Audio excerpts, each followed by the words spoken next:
이 세상에서 우리가 겪는 모든 문제들의 근원은 사실은 죄의 문제와 관련이 있습니다.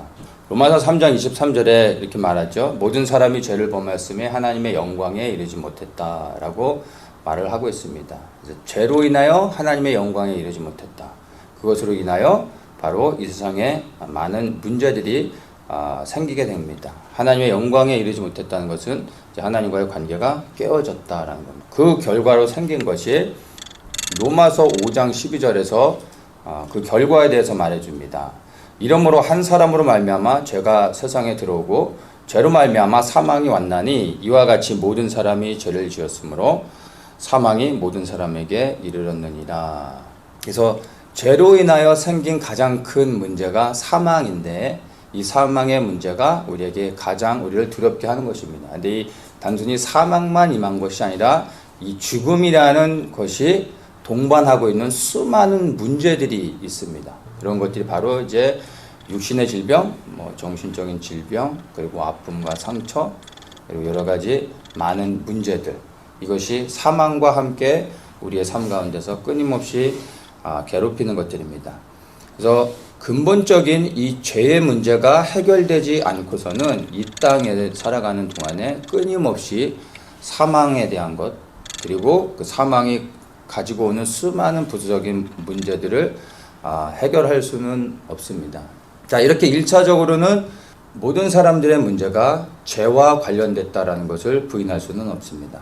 그런데 이제 또 우리가 분명히 알아야 되는 것이 모든 질병, 그리고 모든 문제가 이 죄로 인하여 온 것은 아니라는 것 또한 우리가 알아야 됩니다. 그것이 바로 우리가 이제 보려고 하는 이 본문에서 우리에게 말씀해 주고 있는 것입니다. 제자들이 너무나 당연하게 날 때부터 소경된 사람은 죄의 문제 때문이다라고 생각하고 예수님께 이렇게 여쭤봤을 때 예수님께서 하신 대답은 다릅니다. 뭐라고 말씀하시냐면 3절에 이 사람이나 그 부모가 죄를 범한 것이 아니라, 즉 죄의 문제가 아니라 그에게서 하나님의 하시는 일을 나타내고자 하심이니라, 이렇게 말씀하십니다. 하나님의 일을 하려고 한다는 것은 곧 하나님의 뜻 안에서 하나님의 계획을 가지고 이에게 이러한 질병의 문제를 허락하셨다라고 우리가 볼 수가 있는 것입니다. 이 땅을 살아가면서 믿는 우리들에게도 우리의 죄와 상관없이 하나님께서 때로는 어떤 특별한 목적을 가지시고 우리에게 어떤 질병의 문제나 어떤 우리가 원치 않는 문제들을 허락하실 수 있다는 것을 우리가 받아들이고 이것을 인식하며 살아가는 게 정말로 중요합니다. 어떤 병의 문제든 우리 인생에서 어떤 여러 가지 장애물들을 만나거나 문제를 겪을 때 첫 번째 우리가 먼저 인식해야 되는 것이 나의 죄 때문에 이런 문제가 있는가를 생각해 볼 필요가 있습니다. 그래서 이게 죄의 문제라면 먼저는 우리가 죄를 회개하고 죄사함을 받고 그 다음에 예수 그리스도를 믿는 믿음으로써 기도하면서 이 문제를 해결해 나갈 수 있게 됩니다. 그런데 이것이 죄의 문제가 아니라 하나님의 뜻 안에서 내게 허락하신 거라면 이것은 회개해서 되어지는 것은 아닙니다. 그러면 이것은 하나님의 뜻이라면 하나님의 뜻이 있어서 이렇게 허락하셨을 때는 하나님의 정한 시간이 있습니다. 이 정한 시간이 채워질 때까지는 우리가 기도해도 이 문제는 해결되지 않습니다. 그래서 이게 하나님의 뜻이라는 것을 분별했을 때는 첫 번째는 먼저 하나님을 신뢰해야 됩니다. 하나님의 뜻 안에서 하나님께서 아름답게 하실 것을 믿고 인내하며 기다리는 것이 중요합니다.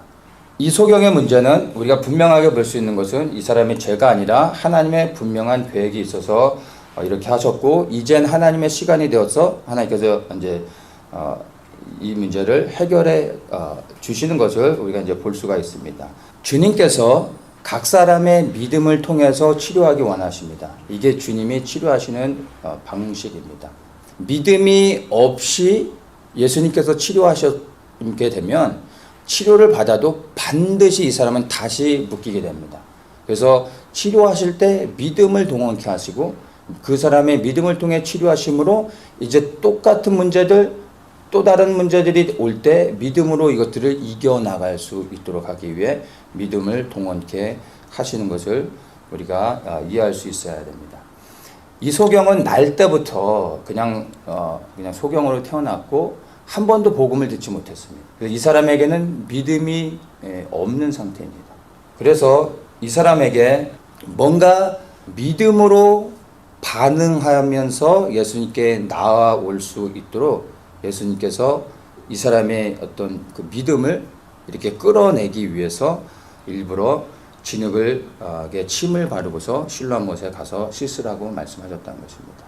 만약에 이 소경에게 아무것도 눈에 바르지 않고 실로암 못에 가서 씻으라라고 하면 이 사람이 씻을 것도 없는데 뭐 앞도 안 보여서 걷기도 힘든데 뭐 씻으러 갈 게 없잖아요. 씻으러 갔겠어요? 근데 그냥 진흙도 아니고 더러운 침까지 발라서 했으니까 어쨌든 씻긴 씻어내야 될 거 아니에요? 어디 가서든 실로암 못에 가서 씻으라니까 어쨌든 씻긴 해야 되니까 그래도 귀찮지만 일어날 수밖에 없었던 거죠. 이 사람이 어쨌든 일어나서 실로암 못에 가서 씻으라는 말씀대로 가서 씻어냅니다. 그래서 정말 씻었더니 눈을 뜨게 됐어요. 실로암 못에 가서 씻어서 치유가 된 게 아닙니다. 예수님의 말씀에 순종했기 때문에 치유가 되고 눈을 뜨게 된 겁니다. 바로 이 사람의 믿음을 동원해서 믿음으로 반응해 움직이게 하기 위해서 예수님께서 그렇게 하셨다라는 것을 볼 수가 있습니다. 아무리 주님께서 이 사람을 날 때부터 소경됐던 사람을 오늘 내가 고쳐야지라고 계획하셨다 할지라도 이 사람이 믿음을 보이지 않으면 즉 순종하지 않았으면 눈을 뜰 수 있었을까요? 아닙니다. 여전히 장님인 채로 일평생 살아갈 수밖에 없었을 것입니다.